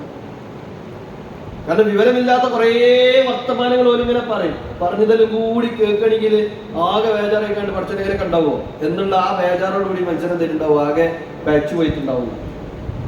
ഞാൻ പറഞ്ഞു വന്നത് സഹോദരന്മാർ, ഇതിൽ ഞാൻ നിങ്ങളൊക്കെ എവിടെ ഉള്ളത് നമ്മൾ ഓരോരുത്തരും എന്താക്കുക? നമ്മൾ ഓരോരുത്തരും തന്നെയാണ് വിലയിരുത്തേണ്ടത്. എന്നെ വിലയിരുത്തേണ്ടത് ഞാനാണ്. നമ്മളെ ഓരോരുത്തരെയും വിലയിരുത്തേണ്ടത് നമ്മൾ സ്വയമാണ്. അങ്ങനെ സ്വയം വിലയിരുത്തുമ്പോൾ മാത്രമാണ് നമ്മൾ എവിടെയാണ് നിൽക്കുന്നത്. ഒന്നും വേണ്ട. ഇന്ന് ഒതുറിന് നമ്മൾ ഒതുണ്ടാക്കിയപ്പോ നബി ഉണ്ടാക്കിയ ഒതുവിനാണ് ഒതു എന്ന് ഉറപ്പുള്ള എത്ര ആൾക്കാർ നമ്മളെ കൂട്ടത്തിലുണ്ട്. ഇന്ന് നമ്മൾ ഒതു നിസ്കരിച്ചപ്പോ സല്ലു കമാ റഅയ്തുമൂനി ഉസല്ലി എന്നാണല്ലോ നബി പഠിപ്പിച്ചത്. ഞാൻ നിസ്കരിക്കുന്നത് എങ്ങനെയാണ് നിങ്ങൾ കണ്ടത് അപ്രകാരം നിങ്ങൾ നിസ്കരിക്കണമെന്നാണല്ലോ പറഞ്ഞത്. ആ നിസ്കാരവും ഞാൻ നിസ്കരിച്ച നിസ്കാരവും ഒന്നാണെന്ന് ഉറപ്പ് പറയാൻ പറ്റിയ എത്ര ആൾക്കാരുണ്ട് നമ്മളെ കൂട്ടത്തിൽ? നമ്മളെ മൊബൈൽ ഫോൺ അടക്കം നമ്മൾ എന്തൊക്കെ ഇടയ്ക്കിടയ്ക്ക് അതിന്റെ സോഫ്റ്റ്വെയർ അപ്ഡേറ്റ് ചെയ്യും. മെസ്സേജ് വരുന്നത് സോഫ്റ്റ്വെയർ അപ്ഡേറ്റ് ചെയ്തിട്ടുണ്ട്, വേണമെങ്കിൽ നെക്കിക്കൊടിയാണ്. 3ാം ക്ലാസ് പഠിച്ചാൽ നിസ്കാരം തന്നെയല്ലേ ഉള്ളൂ. അതിൻ്റെ ശേഷം നിസ്കാരം എപ്പോഴെങ്കിലും അപ്ഡേറ്റ് ചെയ്തിട്ടുണ്ടോ? മദ്രസയിൽ 3ലും 4ലൊക്കെ പഠിച്ച നിസ്കാരം ഉണ്ട്. അതിന്റെ അങ്ങേറ്റം അന്ന് ആ ചെറിയ കുട്ടിയുടെ പ്രായത്തിൽ ഒരു ചെറിയ കുട്ടിക്ക് ഉൾക്കൊള്ളാൻ മാത്രം രൂപത്തിൽ ഏറ്റവും സംക്ഷിപ്തമായ രൂപത്തിൽ നിസ്കാരം പഠിപ്പിച്ചപ്പോ ആ നിസ്കാരം പഠിച്ചു എന്നതൊഴിച്ചാൽ പിന്നീട് നബി സല്ലല്ലാഹു അലൈഹി വസല്ലം നിസ്കരിച്ച നിസ്കാരങ്ങളുടെ രൂപം അല്ലെ നമ്മൾ അറിയാതെ കയ്യെട്ടി കഴിഞ്ഞ് നേരെ വജ്ജത്ത് വരുന്നുള്ളൂ, അല്ലെങ്കിൽ അല്ലാഹുമ്മ ബഅദ് ബൈനി വരുന്നുള്ളൂ. ഇത് രണ്ടല്ലാത്ത മൂന്നാമത്തെ ഒന്ന് വരുമോ? സുബ്ഹാനക അല്ലാഹുമ്മ ബിഹംദിക വരുന്നുണ്ടോ? അല്ലാഹുമ്മ ഫാത്തിറ സമാവാതി വൽ അർളി ആലിമിൽ ഗൈബി വശഹാദ വരുന്നുണ്ടോ? ഇങ്ങനെ തുടങ്ങുന്ന വ്യത്യസ്തങ്ങളായ ഇസ്തിഫ്താഹിന്റെ പ്രാർത്ഥനകൾ ഉണ്ടല്ലോ. റുക്കൂയിലും സുജൂദിലൊക്കെ വ്യത്യസ്തങ്ങളായ പ്രാർത്ഥനകൾ ഉണ്ടല്ലോ. അത്തഹിയ്യാത്ത് തന്നെ എത്ര വിഭാഗമുണ്ട്? 1 അല്ല 2 അല്ല 3 അല്ല. ഇതെത്ര നമുക്കറിയാം? ഒക്കെ യാന്ത്രികമാണ്. കണ്ടിരിക്കുമ്പോ അറിയാതെ ദിക്റാണ് വരിക. ഇങ്ങനെയാണോ എങ്കിൽ നമ്മുടെ അറിവിനൊക്കെ ഭയങ്കര പ്രശ്നമുണ്ട്. ബാക്കിയുള്ളതൊക്കെ നമുക്കറിയാം. ദുനിയാവിൽ ഇതുവരെ പഠിച്ചിട്ട് ഒരു ഉപകാരം ഇല്ലാത്ത കുറെ സാധനം പഠിച്ചു വെച്ചിട്ട് അതിൻ്റെയൊക്കെ കടലാസും നമ്മൾ കൈക്കെ പിടിച്ച് നടക്കുന്നുണ്ട്. എന്നാൽ എന്നും ഉപകാരമുണ്ടാകുന്ന അറിവ് നേടാൻ നമ്മൾ എന്ത് പണിയെടുത്തത്?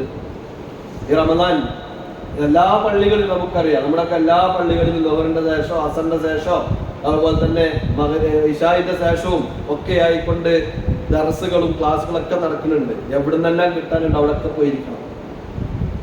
അതുപോലെ തന്നെ നമ്മെ സംബന്ധിച്ചിടത്തോളം നമുക്ക് 24 മണിക്കൂറും അറിവ് കിട്ടുവാൻ ആവശ്യമായ രൂപത്തിൽ നമ്മുടെ ഫോണുകളിൽ പീസ് റേഡിയോ ഉണ്ട്. നമുക്ക് ഒഴിവുള്ള സമയത്തൊക്കെ ഇരുന്ന് കേൾക്കുവാനുള്ള സംവിധാനങ്ങളുണ്ട്. പ്രമാണബദ്ധമായിക്കൊണ്ട് കാര്യങ്ങൾ അറിയുവാനും ഇനി അറിഞ്ഞുകൊണ്ടിരിക്കുന്നതിനിടയിൽ വല്ല സംശയം ഉണ്ടായാൽ സംശയം ചോദിക്കാനൊക്കെ ഉള്ള അവസരങ്ങളുണ്ട്. ഇങ്ങനെ ഒരു ക്ലാസ് കേട്ടു, ആ ക്ലാസ്സിൽ ഇങ്ങനെയാണല്ലോ പറഞ്ഞത്, പക്ഷെ നമ്മൾ ഇതുവരെ മനസ്സിലാക്കിയത് ഇങ്ങനെയാണല്ലോ, ഇതിന്റെ യഥാർത്ഥ വസ്തുത എന്താണ് ചോദിച്ചാൽ അതിനുള്ള ഉത്തരം കിട്ടും. ആ രൂപത്തിൽ കാര്യങ്ങൾ ഒക്കെ പക്കയാണ്, ക്ലിയർ ആണ്. എന്നിട്ട് നമുക്ക് എത്ര കണ്ടത് ഉപയോഗപ്പെടുത്താൻ കഴിയുന്നുണ്ട് എന്നുള്ളതാണ്. സഹോദരന്മാരുടെ തൗഫീഖാണ്. ഇതെല്ലാവർക്കും കിട്ടില്ല. അപ്പൊ ആ തൗഫീഖ് ഉണ്ടാക്കുവാൻ ആവശ്യമായ രൂപത്തിൽ നമ്മൾ മാറേണ്ടതുണ്ട്. ഇമാം ബുഖാരി ഉദ്ധരിച്ച ഒരു വലിയ ഹദീസ്, ആ ഹദീസിനെ പണ്ഡിതന്മാര് കവിതാ രൂപത്തിൽ ചൊല്ലുന്നത് കാണാൻ പറ്റും. സ്വല്ലൽ ഇലാഹു വഅഹ്ല കുല്ലി സമാഇഹി വൽ അർള ഹത്തൽ ഹൂതി മഅനം ലിൽ ഫലാ കുല്ലു യുസല്ലി യാ ഹബീബു അലല്ലദീ ഖദ് അല്ലമൽ ഖൈറൽ ഉനാസ മുഹസ്സിലാ മൻ ഫീ ത്വരീഖിൻ ലിത്തഅല്ലുമി യസ്ലുകു فإذا الجنان له طريق سهلا وملائك تضع الجناح له إذا يسعى رضا بمرامه متقبلا. ഇന്ന് സുന്ദരനാണ് അല്ലെ, സല്ലല്ലാഹു അല്ലാഹു ആശീർവദിച്ചു കൊണ്ടിരിക്കുന്നു. വ അഹ്ല കുല്ലി സമാഇഹി, ആകാശ ലോകത്തുള്ള മുഴുവൻ ആളുകളും പ്രാർത്ഥിച്ചു കൊണ്ടിരിക്കുന്നു. വൽ അർള, ഭൂമിയിലും ഹത്തൽ ഹൂതി മഅനം ലിൽ ഫലാ, കടലിൽ ഊടിയിട്ട് നടക്കുന്ന മത്സ്യങ്ങൾ മുതൽക്ക് മരുഭൂമിയിലൂടെ സഞ്ചരിച്ചു കൊണ്ടിരിക്കുന്ന ഉറുമ്പുകൾ വരേക്കും പ്രാർത്ഥിച്ചു കൊണ്ടിരിക്കുന്നു. കുല്ലുൻ യുസല്ലി യാ ഹബീബു അലല്ലദീ ഖദ് അല്ലമൽ ഖൈറൽ ഉനാസ മുഹസ്സിലാ. ആർക്ക് വേണ്ടി പ്രാർത്ഥിച്ചുകൊണ്ടിരിക്കേണ്ടത്? ജനങ്ങളുടെ കൂട്ടത്തിൽ നിന്നും ഏറ്റവും ഖൈറായത് പഠിക്കുന്ന ആളുകൾക്ക് വേണ്ടി. മൻ ഫീ ത്വരീഖിൽ ലിത്തഅല്ലുമി യസ്ലുകൂ, ആരെങ്കിലും അത്തരത്തിലുള്ള ഇൽമു പഠിക്കുവാനായി കൊണ്ടൊരു വഴിയിൽ പ്രവേശിച്ചാൽ ഫഇദൽ ജിനാനി ലഹു ത്വരീഖുൻ സുഖില, അവർക്ക് സ്വർഗ്ഗത്തിലേക്കുള്ള വഴി അത് മുഖേന എളുപ്പമാക്കപ്പെടുന്നതാണ്. വമലായികുൻ തളഉൽ ജനാഹ ലഹു ഇദാ യസ്ആ ലിദം ബിമറാമിഹി മുതഖബ്ബല, അവന് വേണ്ടി മലക്കുകൾ അവരുടെ ചിറകിനെ താഴ്ത്തി കൊടുക്കുന്നതാണ്. ഇത് ആർക്ക് വേണ്ടിയതാണ്? ഖൈറുൽ ഇൽമു പഠിക്കുന്ന ആൾക്കാർക്ക്. ഏതാ ഖൈർ? ഖൈറുക്കും മൻ തഅല്ലമൽ ഖുർആന വഅല്ലമ. ജീവിതത്തിൽ ഖുർആൻ പഠിക്കാത്ത ഒരു ദിവസം നമുക്ക് ഉണ്ടായിരുന്നു. ഭക്ഷണം കഴിക്കാതെ പോയി കഴിഞ്ഞാൽ ശരീരത്തിന് ഉണ്ടാകുന്ന ക്ഷീണം വിശദീകരിക്കേണ്ട ആവശ്യം ഇപ്പം ഉണ്ടാവില്ല.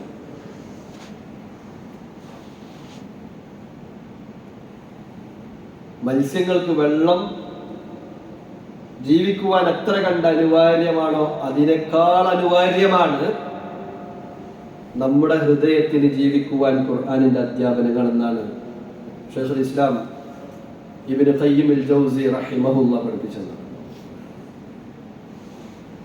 നമ്മുടെ റൂഹിന്റെ, നമ്മുടെ ആത്മാവിന്റെ പാഥേയവും അതുപോലെ തന്നെ ആഹാരവുമാണ് വിജ്ഞാനം എന്നുള്ളത്. അത് നഷ്ടപ്പെട്ട് കഴിഞ്ഞാൽ സ്വാഭാവികമായിട്ട് മൂപ്പര് പട്ടിണിയാവും. ആ റൂഹ് പട്ടിണിയാവുമ്പോഴാണ് പിന്നീട് മയക്കുമരുന്ന് കയറി വരിക. ജനിപ്പിച്ച പിതാവ് ആരാണോ, മാതാവ് ആരാണോ, പിതാവിന്റെ പിതാവ് ആരാണോ, മകനാരാണോ, മകളാരാണോ, സഹോദരനാരാണോ എന്ന് തിരിച്ചറിവില്ലാതെ ഇറങ്ങി പുറപ്പെടൽ അപ്പോഴാണ്. കൃത്യമായ അറിവ് കിട്ടാതെ പോകുമ്പോഴാണ്. അതുകൊണ്ട് തന്നെ സഹോദരന്മാരെ, നമ്മളെ സംബന്ധിച്ചിടത്തോളം നമ്മളെ നയിക്കുന്ന വെളിച്ചമാണ് ഇൽമ് എന്ന് പറയുന്നത്. വീണ്ടും ആവർത്തിച്ചു പറയുന്നു, ഇതൊരു സൗന്ദര്യത്തിന്റെ വാക്കല്ല, മറിച്ച് അല്ലാഹു സുബ്ഹാനഹു വ തആല പ്രയോഗിച്ചതും അതേ പ്രയോഗം തന്നെയാണ്. അല്ലാഹു വലിയ്യുൽ ലദീന ആമനു, തീർച്ചയായും അല്ലാഹു അവനാകുന്നു വിശ്വസിച്ചിട്ടുള്ള ആളുകൾക്കുള്ള സഹായി. എന്നിട്ട് അല്ലാഹ് പറയേണ്ടത് എന്താണ്? അവൻ മനുഷ്യനെ വെളിച്ചത്തിലേക്ക് നയിക്കുന്നു എന്നാണ്. ആ അറിവിന്റെ വെളിച്ചം അത് നമ്മുടെ ഉപ്പാക്ക് പണ്ട് വാഗ്ദാനം ചെയ്ത വെളിച്ചാണ്.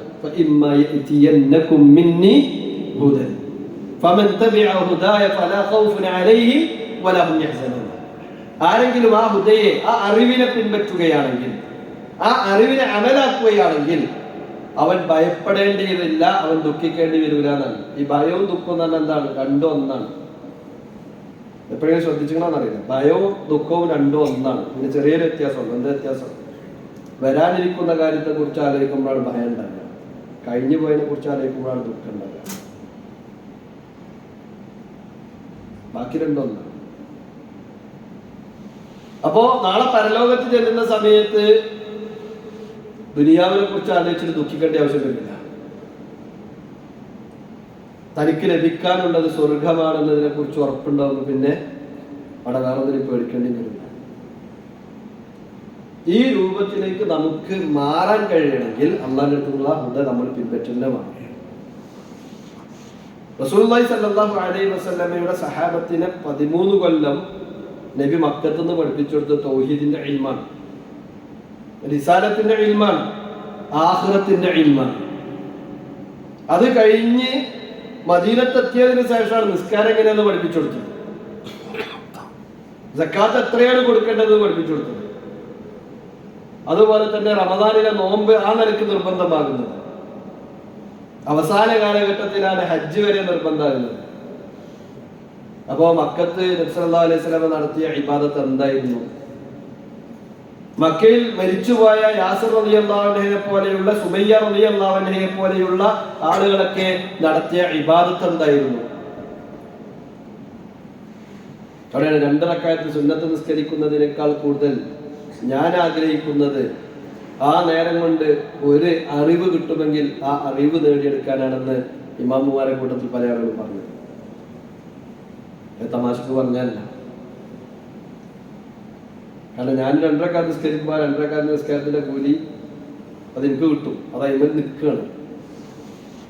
ആ സമയത്ത് ഒരു കൃത്യമായ ഒരു അറിവ് എനിക്ക് ഉണ്ടായി കഴിഞ്ഞാലോ ആ അറിവ് ഞാൻ മറ്റൊരാളിലേക്ക് കൈമാറുന്നു. ആ കൈമാറിയത് മറ്റൊരാൾ വേറൊരാൾക്ക് കൈമാറുന്നു.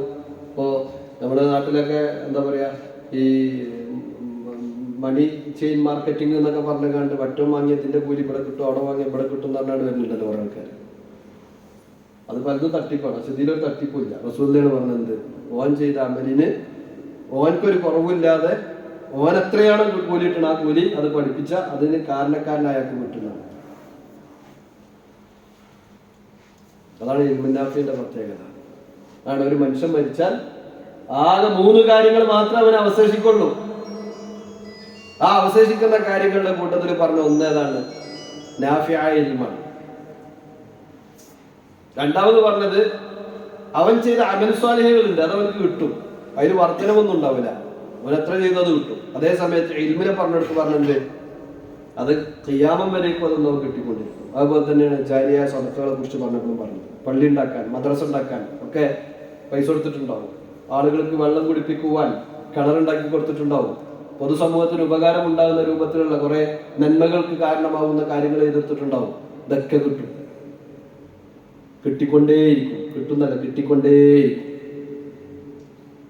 അപ്പൊ ഞാൻ പറഞ്ഞു വന്നത് എന്താണെന്ന് വെച്ച് കഴിഞ്ഞാൽ സഹോദരന്മാരെ, നമ്മളെ നയിക്കേണ്ടത് നമ്മുടെ അറിവുകളാണ്, അല്ലാതെ വിവരക്കേടുകളാകരുത്. വിവരക്കേടുകൾ എന്ന് നമ്മളെ നയിച്ചു തുടങ്ങുന്നുവോ അന്ന് നമ്മൾ മലാലത്തിന്റെ വഴിയിലാണ്. വലദ്ദാലിൻ 17 വട്ടം പറഞ്ഞിട്ട് കാര്യമില്ല. അപ്പൊ അതുകൊണ്ട് തന്നെ നമ്മൾ ഓതുന്ന ഫാത്തിഹ മഹാനായ മുഹമ്മദ് ബിൻ അബ്ദുൽ വഹാബ് റഹിമഹുല്ലാഹ് പറഞ്ഞതുപോലെ അത് ഓതാൻ വേണ്ടി ഓതാൻ പറഞ്ഞതല്ല, ജീവിതത്തിൽ പകർത്താൻ വേണ്ടി ഓതാൻ പറഞ്ഞതാണ്. ഓതാൻ വേണ്ടി ഓതാൻ പറഞ്ഞതല്ല, ജീവിതത്തിൽ പ്രാവർത്തികമാക്കാൻ വേണ്ടി ഓതാൻ ആവശ്യപ്പെട്ടതാണ്. ആ ഒരു ബോധത്തോടു കൂടി നമ്മൾ എന്താക്കേണ്ടതുണ്ട്, കാര്യങ്ങളെ ഗ്രഹിക്കേണ്ടതുണ്ട് എന്നാണ് സൂചിപ്പിക്കാനുള്ളത്. അല്ലാഹു സുബ്ഹാനഹു വ തആല കാര്യങ്ങളെ കൃത്യമായി ഗ്രഹിക്കുന്ന, ജീവിതത്തിൽ പകർത്തുന്ന യഥാർത്ഥ വിശ്വാസികളിൽ നമ്മെ എവരെയും ഉൾപ്പെടുത്തി അനുഗ്രഹിക്കുമാറാകട്ടെ. ജീവിക്കുന്ന കാലഘട്ടം അത്രയും മുസ്ലിമായിക്കൊണ്ട് ജീവിക്കുവാനും മരിക്കുന്ന സമയത്ത് പരിപൂർണ്ണ മുസ്ലിമായിക്കൊണ്ട് മരിക്കുവാനുമുള്ള തൗഫീഖ് അല്ലാഹു നമുക്ക് അവർക്ക് നൽകി അനുഗ്രഹിക്കുമാറാകട്ടെ. ജീവിതത്തിൽ വന്നു പോയിട്ടുള്ള ചെറുതും വലുതുമായ എല്ലാ തെറ്റുകളും അല്ലാഹു സുബ്ഹാനഹു വ തആല പുറത്തു മാഫാക്കി തരുമാറാകട്ടെ. ഈ റമളാൻ നമുക്ക് അനുകൂലമായി സാക്ഷി പറയുന്ന ആളുകളുടെ കൂട്ടത്തിൽ അല്ലാഹു നമ്മെ ഉൾപ്പെടുത്തി അനുഗ്രഹിക്കുമാറാകട്ടെ. റമളാനിൽ അല്ലാഹു നരകമോചനം നൽകുന്ന അടിമകളുടെ കൂട്ടത്തിൽ അല്ലാഹു നമ്മെവരെയും നമ്മുടെ മാതാപിതാക്കളെയും ബന്ധുമിത്രാദികളെയും എല്ലാവരെയും ഒരുമിച്ച് കൂട്ടി അനുഗ്രഹിക്കുമാറാകട്ടെ. اللهم اغفر للمؤمنين والمؤمنات والمسلمين والمسلمات الأحياء منهم والأموات إنك سميع الدعاء يا قاضي الحاجات. اللهم أعز الإسلام والمسلمين وأذل الشرك والمشركين ودمر أعداءنا وأعداءك وأعداء الدين يا رب العالمين. اللهم اعتق رقابنا من النار. اللهم اعتق رقابنا من النار. اللهم اعتق رقابنا ورقاب آبائنا وأمهاتنا وأولادنا وأزواجنا وطلابنا من النار. ربنا تقبل منا إنك أنت السميع العليم وتب علينا إنك أنت التواب الرحيم واغفر لنا يا غافر المذنبين وارحمنا يا راحم المساكين وارحمنا وارحم والدينا كما ربونا صغارا آمين برحمتك يا أرحم الراحمين. وصلى الله على محمد. والسلام عليكم ورحمة الله وبركاته.